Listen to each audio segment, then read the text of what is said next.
Star Wars 7x7 episode 3015. Today, we're going to take a closer look at Path of Deceit, the new young adult novel from Justina Ireland and Tessa Gratton that kicks off the novels of Phase 2, Wave 1 of the High Republic. And specifically, we're going to look at the Path of the Open Hand. Punch it!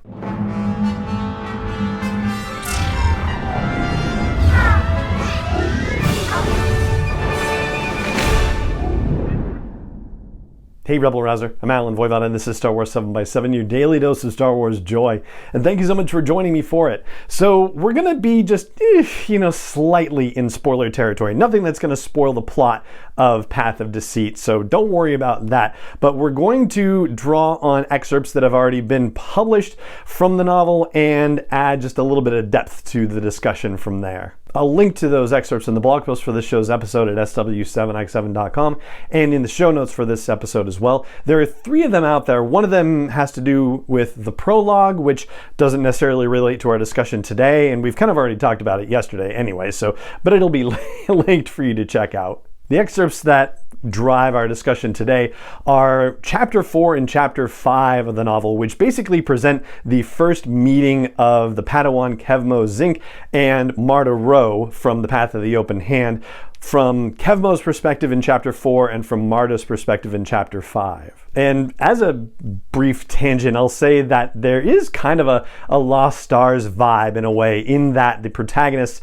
from that novel by Claudia Gray, one on the rebellion side, one on the Imperial side, and yet, star-crossed lovers, as it were. Kind of a similar thing happening here with Kevmo and Marta. There's a strong attraction at first sight for the two of them, until Kevmo does a little parlor trick lifting some flowers with the Force, and that is horrifying to Marta as well as the littles. She's in charge of little kids and whatnot, because he is using and, to their mind, abusing the Force. So the deal with the Path of the Open Hand is that their philosophy of the Force is that you're not supposed to use it.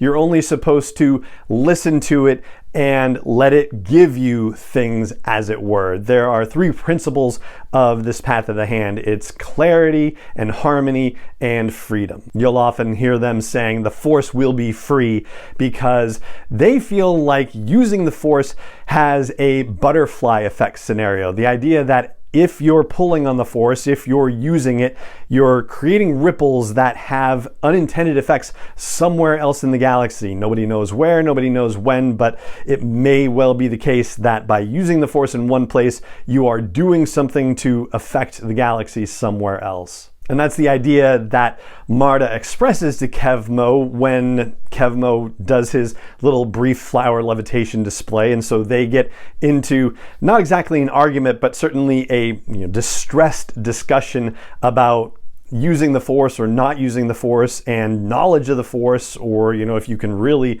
know the Force and understand it, if you are using it in a certain way or not using it in a certain way. Of course, Kevmo believes that he is well versed in the Force and has been trained in the Jedi Order, and all of the generations of Jedi before him have imparted knowledge to him, so he feels like he completely understands the situation and knows that no, whatever Marta is saying is wrong. However, you kind of got to give Marta a little bit of, if not credit, then certainly stop to think about it and go, well, we can't necessarily prove that using the Force doesn't have some sort of butterfly effect somewhere else. Now, Marta herself is not Force sensitive, but the way the Path of the Hand operates, at least this is the dogma that they have, is that if you are Force sensitive, all you're supposed to do is tune into the Force and try to listen to what the Force is telling you to do, and then go ahead and do it, but not by using the Force directly to do it, not by taking a hold of it, manipulating it, or somehow expressing it through some Force established or expressed power. And the Path of the Open Hand also talks about gifts freely given, the idea that you're supposed to just be, generous with people in general and give without expectation of return, which is certainly a wonderful thing as well. But when it comes to the Force, there's actually someone in the book, one of the elders, who expresses a very interesting idea to Marta Rowe, because Marta desperately wants to be a deeper, more involved part of the proselytization of the Path of the Open Hand, and she can't can't get permission to do it right away. But one of the elders says to her, what do you give the Force? If the Force is giving freely in the galaxy and within the mindset of the path of the open hand, then the elder challenges Marta and says, well, what are you giving to the Force? And she actually doesn't know the answer to that. The elder says, well, give that some thought and maybe there will be some advancement here. But the elder also poses an interesting question to her in the midst of that as well. The mother is being given these gifts from the Force. The mother is in tune with the Force, seems to be Force sensitive at some level, and the Force gives her visions and whatnot. But this elder also muses that he's wondering what the mother is giving back to the Force, and whether he has the answer to that or not, we don't necessarily know, but Marta doesn't necessarily know the answer to that either, and it's kind of left as a bit of an open question. I'll say there's also a bit of an open question as to whether the mother herself is actually Force sensitive or if something else is going on, and that's as much as I'm going to say about that. Certainly something is happening from the prologue and the effect that she has on Sunshine, the scoundrel who is going out looking for various artifacts for her. But the sort of hypnotic effect that the mother has on Sunshine isn't demonstrated on other characters as well. The mother doesn't seem to have this same kind of hypnotic hold on other characters, and we don't necessarily know whether it's Force related or if it's to do with something else. But back to those two excerpts of chapters 4 and 5, they detail the first interaction that Kevmo and Marta have and their first discussions about the Force and their differing philosophies.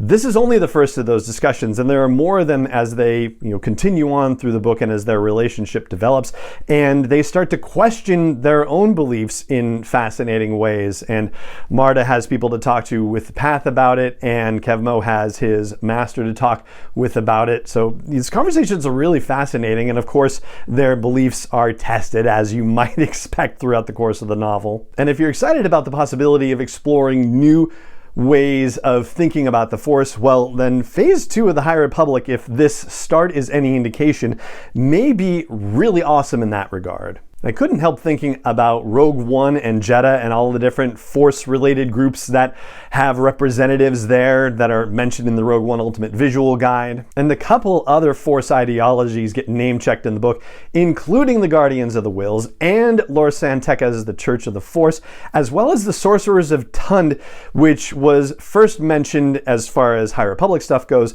in the High Republic panel at Star Wars Celebration Anaheim earlier this year, but apparently it goes all the way back to one of the Lando Calrissian novels back in 1983, I think it was. Anyway, the Jedi and the Church of the Force and the Guardians of the Whills and the Sorcerers of Tund are mentioned as part of the Convocation that's on Jedha, and the Convocation is another concept that was shared at Star Wars Celebration Anaheim, and Jedha is definitely going to be playing a big role in Phase 2, as we've been given to understand from various reveals at Anaheim and subsequent information that's come out. But I'm not going to get too much further into it because I don't want to spoil anything for you, so again, check out the excerpt that I've got linked to the blog post for this show's episode at sw7x7.com and in the show notes for this episode. It's definitely worth the read. Mystery, romance, horrific surprises. Yeah, it's really, honestly, a fantastic novel kickoff for Phase 2, Wave 1. And that is going to do it for this episode of the podcast. So it just remains for me to say thank you so much for joining me for it as always, and may the Force be with you wherever in the world you may be. 7x7 is not endorsed or sponsored yet by Lucasfilm Limited, Disney, or 20th Century Fox, and is intended for entertainment and information purposes only. Star Wars, the Star Wars logo, all names and pictures of Star Wars characters, vehicles, and any other Star Wars related items are registered trademarks and/or copyrights of Lucasfilm Limited, or their respective trademark and copyright holders. May the Force be with them. All original content is copyright 2021 by Star Wars 7x7. We hope you love it.